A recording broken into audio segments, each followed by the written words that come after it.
আসসালামু আলাইকুম। আজকে আপনাদের দেখাবো কিভাবে অনলাইন থেকে খুব সহজে জমির পর্চা ওঠানো যায়। অর্থাৎ খতিয়ান নাম্বার দিয়ে খুব সহজে অনলাইন থেকে জমির পর্চা ওঠানো যায়। সেই বিষয়টি আপনাদেরকে বলবো। কোনো ঝামেলা ছাড়াই খুব সহজে অনলাইন থেকে কিভাবে জমির পর্চা ওঠানো যায় সেই ভিডিওটা আপনাদের দেখাবো। খুব ধৈর্য সহকারে এবং মনোযোগ সহকারে ভিডিওটা দেখবেন, অবশ্যই বুঝতে পারবেন। কারোর কাছে যাওয়া লাগবে না, নিজে নিজেই নিজের জমির পর্চা উঠাইতে পারবেন। আসসালামু আলাইকুম। প্রথমে আমরা আমাদের কম্পিউটারে বা মোবাইলে গুগল ক্রোম অথবা মজিলা ফায়ারফ্যাক্স যে ওয়েবসাইট বা ব্রাউজার আছে সেটা ক্লিক করব। ক্লিক করে গুগল সার্চে লিখব ই-পর্চা। ই-পর্চা লিখে সার্চ দেওয়ার পরে একটা লিঙ্ক আসবে ই-পর্চা, আপনার স্ক্রিনে দেখতে পাচ্ছেন। ওই ই-পর্চার উপরে ক্লিক করব। ক্লিক করার পরে ভূমি অফিসের একটা ওয়েবসাইট শো করবে, যেখানে লেখা থাকবে স্মার্ট ভূমি রেকর্ড ম্যাপ ও সেবায় আপনাকে স্বাগতম। এখানে দেখবেন বিভিন্ন অপশন আছে, দিক নির্দেশনা অর্থাৎ এটা ব্যবহার করা নিয়ম, তারপরে আছে সার্ভে খতিয়ান, তারপর আছে নামজারি খতিয়ান, তারপরে মৌজা ম্যাপ, তারপরে আবেদনের অবস্থা। এখানে দেখেন লাল কালারে একটা লেখা অর্থাৎ নোটিশ আসছে যে 100 টাকায় আপনি অনলাইন থেকে জমির পর্চা উঠাইতে পারবেন। অর্থাৎ শুধুমাত্র 100 টাকা খরচ করে জমির পর্চা ওঠানো যাবে। 100 টাকায় ভ্যাট সম্ভবত, অর্থাৎ সার্ভিস চার্জ 4 টাকা, অর্থাৎ 104 টাকায় আপনি আপনার জমির যে সঠিক পর্চা এবং মৌজা নাম দিলে চলে আসবে। এখন আমরা সার্ভে খতিয়ানে ক্লিক করব। সার্ভে খতিয়ানে দেখেন অপশন দেওয়া আছে বিভাগ, জেলা, উপজেলা, খতিয়ানের ধরন, মৌজা এবং খতিয়ানের তালিকা। তো আমরা এখানে বিভাগ সিলেক্ট করব আগে। তো বিভাগে আমার যেহেতু খুলনা বিভাগ সিলেক্ট করব। খুলনা বিভাগের পরে আমরা আমাদের যে জেলা, অর্থাৎ যে জেলায় আমি বসবাস করছি সেই জেলা সিলেক্ট করব। তো আমার জেলা যশোর, আমি যশোর সিলেক্ট করব। যশোর সিলেক্ট করার পরে আমার যে উপজেলা এটা শো করবে। আমার উপজেলা হচ্ছে ঝিকরগাছা, তো আমি ঝিকরগাছা ক্লিক করব। ঝিকরগাছার উপরে ক্লিক করার সাথে সাথে আমার যে খতিয়ানের ধরন সেটা শো করবে, অর্থাৎ আমি বিআরএস খতিয়ান তুলব অনলাইন থেকে। অনেকে আরএস খতিয়ানও তোলে, আমি তুলব বিআরএস খতিয়ান। তো বিআরএসের উপর ক্লিক করব। তো বিআরএস ক্লিক করার সাথে সাথে এখানে মৌজাদের নাম, সেই নাম এবং সিরিয়াল নাম্বার শো করবে। তো আমার যে মৌজার নাম্বার সেটা হচ্ছে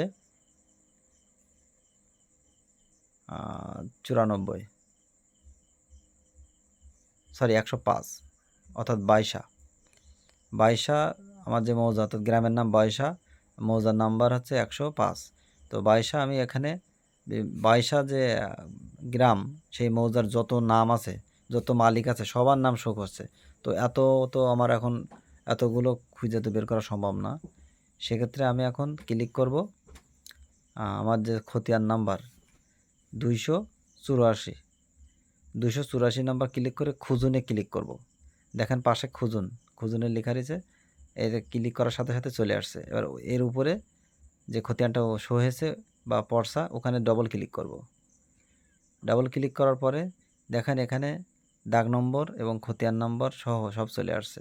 এখানে আছে বিস্তারিত, যদি আমি দেখতে চাই সেক্ষেত্রে বিস্তারিত ক্লিক করব। আর যদি আমার যদি দেখার প্রয়োজন না হয় সেক্ষেত্রে খতিয়ানের জন্য আবেদন এখানে ক্লিক করব। তো আমি এই বিস্তারিত দেখার জন্য দেখছি যে কী অবস্থা, যে ঠিক আছে কিনা। তো দেখেন খতিয়ান নাম্বার 384 এবং মালিক ও দখলদারের নাম দেওয়া আছে। মালিক বা দখলদার দুটাই একই ব্যক্তি। এখানে আছে 3 জনের নাম। তো এখানে দাগ নম্বর দেখেন অনেকগুলো আছে, প্রায় 10-12টা দাগ নম্বর। তো আমি এখন খতিয়ানের জন্য যে আবেদন দেখেন পাশে ডান পাশে ক্লিক করব। ক্লিক করার পরে ঠিক এরকম একটা ইন্টারফেস আসবে। এখানে দেখা যাচ্ছে যে লাল তারকা চিহ্নিত কিছু অপশন আছে, অর্থাৎ জাতীয় পরিচয়পত্রের ইংরেজি নাম্বার বা ইংরেজিতে জাতীয় পরিচয়পত্র নাম্বার এবং ইংরেজিতে জাতীয় পরিচয়পত্রের যে নাম দেওয়া আছে, অর্থাৎ যে ব্যক্তি এই খতিয়ান বা পর্চা অনলাইন থেকে তুলবে অর্থাৎ ওঠাবে, সেই ব্যক্তির আইডি কার্ড, এনআইডি কার্ডের নাম্বার এবং এনআইডি কার্ডের ইংলিশ যে নাম দেওয়া আছে এবং জন্ম তারিখ, এটা দিয়ে ভেরিফাই করতে হবে আগে, আর মোবাইল নাম্বার দিয়ে। অর্থাৎ এখানে লাল তারকা চিহ্নিত যে অপশনগুলো আছে সেগুলো অবশ্যই পূরণ করতে হবে। এবং দেখেন যোগফল আছে, যোগফলটা পূরণ করে সম্পূর্ণ তথ্য ইনপুট দিয়ে যাচাইকরণ এখানে ক্লিক করতে হবে।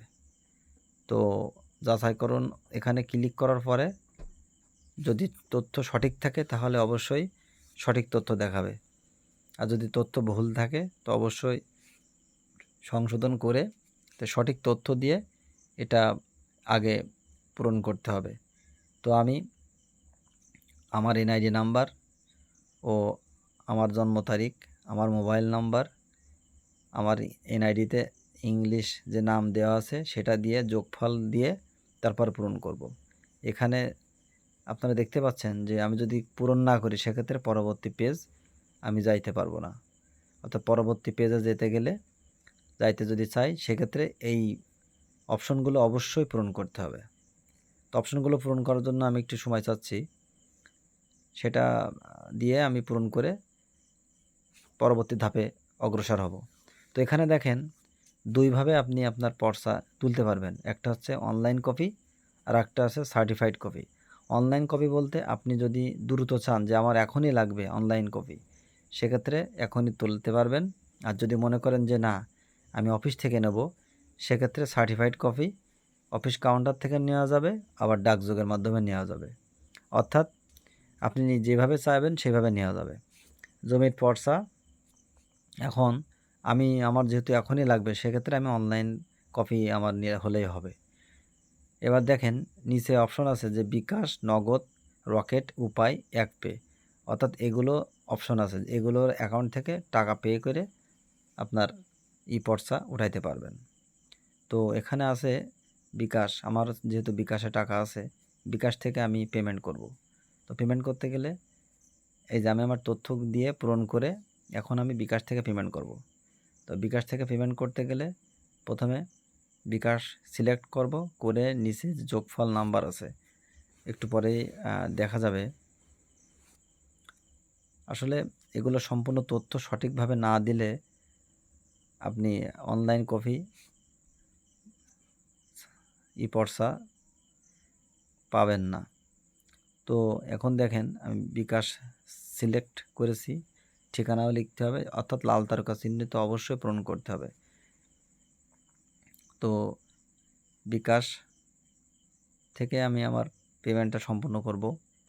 এখানে ভ্যাট সহ 104 টাকা পেমেন্ট করতে হবে। অর্থাৎ বিকাশে সিলেক্ট করে এই যে নিচে যোগফল আছে, যোগফল অর্থাৎ এই যে 7 আর 4 এটা যোগফল ওখানে ইনপুট দিয়ে আমি পরবর্তী ধাপে ক্লিক করব। তো পরবর্তী ধাপে ক্লিক করব এখনই। পরবর্তী ধাপে ক্লিক করার পরে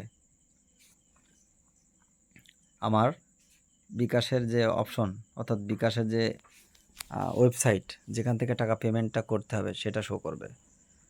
তো একটু হ্যাঁ, এই তো চলে আসছে বিকাশের যে অপশন যেখান থেকে টাকা পেমেন্ট করতে হয় সেই অপশনটা চলে আসে। অর্থাৎ এখানে আমার বিকাশ নাম্বার দেব, দেখেন 102 টাকা চার্জ প্রযোজ্য, অর্থাৎ পেমেন্ট করতে হবে। এখানে আমার নাম্বার দিলাম, আমার নাম্বার দিয়ে কনফার্ম করব। কনফার্ম করার পরে আমার নাম্বারে একটা ওটিপি যাবে 6 সংখ্যার, সেই ওটিপি দিয়ে পরবর্তী ধাপে অগ্রসর হব। পরবর্তী ধাপে অগ্রসর হওয়ার পরে আমি আমার পিন নাম্বার দেব। পিন নাম্বার অর্থাৎ আমার বিকাশের যে পিন 5 সংখ্যা, সেই পিন নাম্বারটা দেব। আগে আমার ভেরিফিকেশন কোডটা দিয়ে 6 সংখ্যা, এই যে এখন পিন নাম্বার দেব। পিন নাম্বার দেওয়ার সাথে সাথে আমি আমার পর্চাটা পেয়ে যাবো ইনশাল্লাহ। আপনারা দেখতে পাচ্ছেন এই যে চলে আসছে খতিয়ান নাম্বার 384।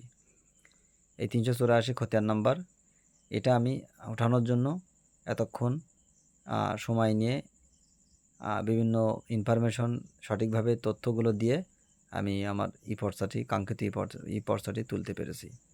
তো এভাবে প্রত্যেকটা ই পর্সা বা খতিয়ান যদি সঠিক তথ্য আপনি যে কেউ দিতে পারি, সেক্ষেত্রে নিজের খতিয়ান নিজেই তুলতে পারবো। তো এই ছিল আজকের মতো। পরবর্তী আরও 2-3টা খতিয়ানের সঠিক তথ্য দিয়ে আমি খতিয়ান বা ই পর্চা তুলব। সেই পর্যন্ত ভালো